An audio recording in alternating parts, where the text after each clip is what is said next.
is called the universal solvent because more substances will dissolve in water than any other liquid. And this is especially true with watercolor paints because the binder for watercolor paint is gum arabic, which is completely soluble in water. This means that water is used for cleaning the brushes and diluting the paints. But water becomes quite a problem. How much do you use? When do you change it? All of those kinds of questions. So that's what we're going to talk about today on this week's ArtSpeaks Studio Moment.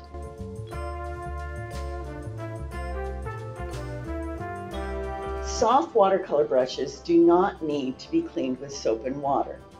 You only need to put them under clear water in a tap or in a tub and swish the paint out until there is no more pigment on your brush. Do not use hot water because hot water will break down the glue that holds the hairs in the ferrule of the brush.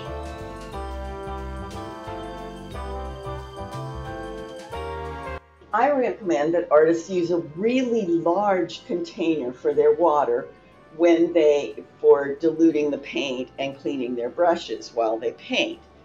If you use a really small container, the water gets contaminated very, very quickly. Even though this brush is clean, because I'm dipping it into a contaminated tub of water, the water that I'm applying to my paper has a little bit of pigment in it. And if I'm trying to get a bright color subsequently, if I'm wetting that area to apply a bright color, it will neutralize that color just slightly. So you never want your water to get too dirty. Another way I solve the problem, however, is by having two water containers. I keep the dirty container where I clean my brush in the front, and that one is contaminated.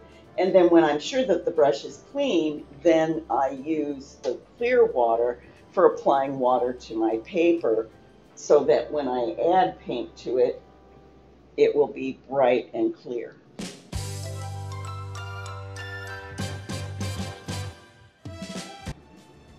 The most difficult problem for artists in watercolor is how much pigment to use when you load your brush compared to how much water. And that is not a question that's easy to answer because we don't use ratios when we determine how dark we want our color to be. The way that we determine how dark the color will be is how much pigment versus how much water there is in your mix. In addition to diluting paints in order to get them lighter and mixing them so that there's a lot of pigment and less water in the palette to make them darker, another area that we talk about a lot when we're talking about paint is edges. And what we know is if the paper is wet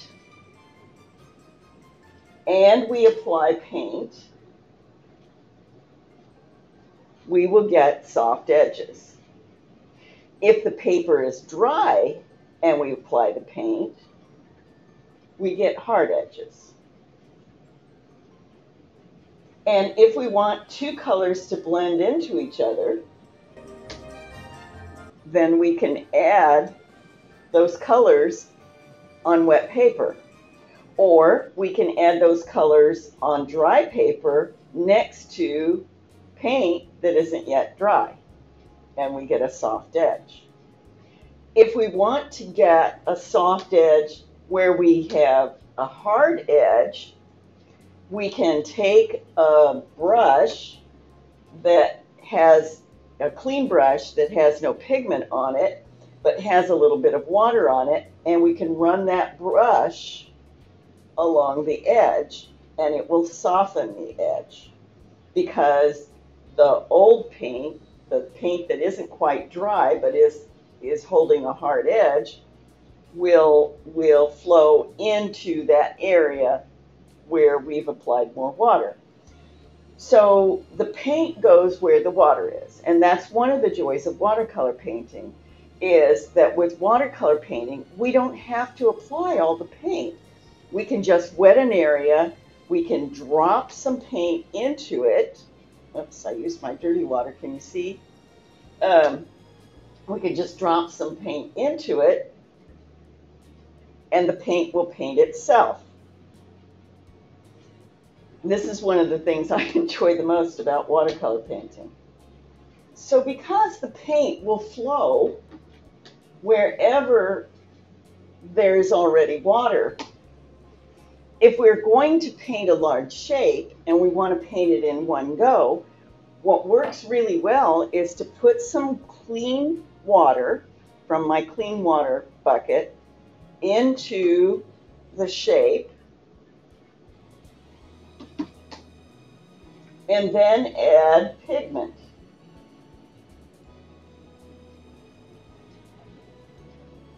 And this is a hard edge shape, but I don't have to add the paint everywhere I want it to go because the paint is flowing with the water that's already in the shape.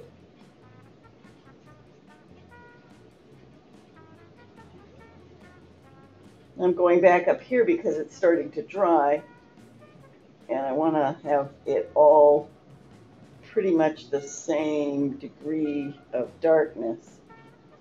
I'm kind of bored with just one color. I think I'm going to add some color change in here. Not quite that obviously.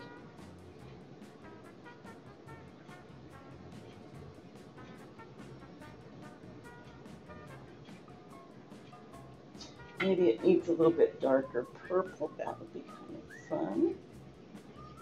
And I'm trying to make it the color change so that it happens in a way that looks kind of casual and not predictable.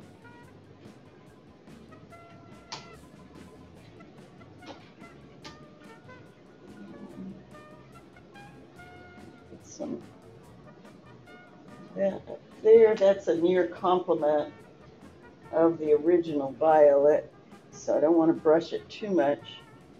Go back, keep all of this wet. Okay, now you should be able to tell that I've got some pigment pooling on the edges of this, so I'm going to take a brush. It doesn't matter whether it's a flat or a round brush, but a thirsty brush, one that I use clean water and it has no pigment on it. And I'm just going around in the places where I'm noticing there's a gathering of excess paint. And I'm lifting out that paint, particularly right here. But I'm doing it while it's still wet, so the remaining paint flows into it. And I have covered my big shape. Okay, so let's go look at the paint application where I let the water pool on the edge and it created a run back, and where I dropped some water into the pigment as it was drying and it created a run back. And here's one that I used my thirsty brush and I cleaned the edges and it dried without a run back. So if you want smooth pigments and you don't want run backs, you need to use a thirsty brush or Kleenex or paper towels or something to pick up the paint as it pools on the edge of your painting or on the edge of a shape. Learning to work with water is the key to successful watercolor paintings, but it isn't that easy and it takes practice. Try to be mindful as you're applying your pigments and watch the effects that you're getting so that you can use them when you want to and avoid them when you don't. As you gather more experience and learn more, you will be happier with the paintings that you get. I want to thank you for joining us for this week's ArtSpeaks Studio Moment, and I hope you will join us in our classes online or here in the studio. And in the meantime, happy painting!